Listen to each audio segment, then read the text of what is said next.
Hello, I'm Mia from Miro AI Studio. Miro Tables offer a powerful way to keep track of ideas, tasks, and projects all in one innovation workspace. To create a table from scratch, start directly from your Miro board.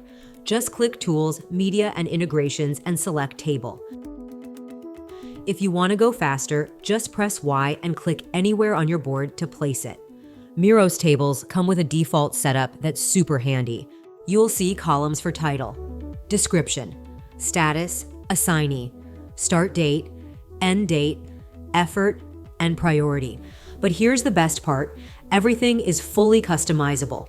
You can edit the names, change the order of columns, or add new columns based on your project's needs. To fill out the table, simply click in any cell and start typing. You can also add titles from sticky notes. Just drag them into the table, and Miro will automatically create new rows for you. It's a great way to quickly pull in ideas from brainstorming sessions. Tables in Miro aren't just static, they're fully interactive. You can filter your table by any field like status or assignee to focus on what matters most. And if you need to prioritize, sort your table by any column in ascending or descending order. For a more visual view, switch to the timeline view. This lets you see all your table items as a timeline, perfect for tracking project milestones or deadlines. You can even expand each task to see more detailed information at a glance. Want to make your table even more dynamic? Miro lets you integrate with Jira and Azure, so you can connect your table directly to your project management tools and keep everything in sync.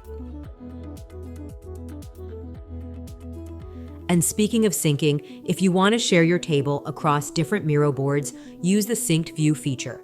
This means everyone sees the same table live, and any changes you make are updated everywhere the table is embedded.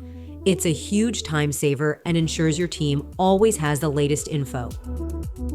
And one last thing, did you know you can also create tables instantly with Miro AI? That's right, but that's been explained in this video, so make sure to check it out next. If you found this video helpful, don't forget to subscribe and check out our Mastering Miro playlist on Miro's most powerful features. Catch you later. I'm invested in your success because that's literally what I was made for.